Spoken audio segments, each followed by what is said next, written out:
Akala nila ay tuluyan ng natalo si Eneru at nilapitan ni Nami si Robin. Tapos, biglang may lumabas na kidlat sa katawan ng hambog na god at pinapatibok nitong muli ang kanyang puso.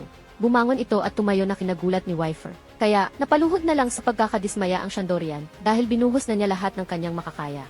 Sabi ni Thunderboy kay Wyfer na winarningan na kita na hindi mo ako mapapatay. Napaluwa ng dugo ang Jirilla sa kanyang damage na natamo sa paggamit ng reject dial. Pero, walang plano ang Jirilla na sumuko kaya muli itong tumayo para makipaglaban. Kaya, tinataw ito ng baston ni Eneru at dahil sa nanghihina agaran itong natumba. Sarkastikong pinuri ng hambog na god ang ginawa ng Shandorian na pagpapatumba sa kanya.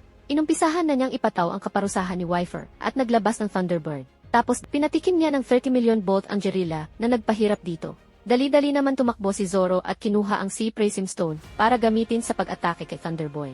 Sinabayan ng hambog na god ang pag-atake ng Swordsman ng kanyang Beast Bolt na kumuryente sa buong katawan ng ating bida. Kaya bagsak at tostado ang inabot ng apat na mandirigma kay Eneru.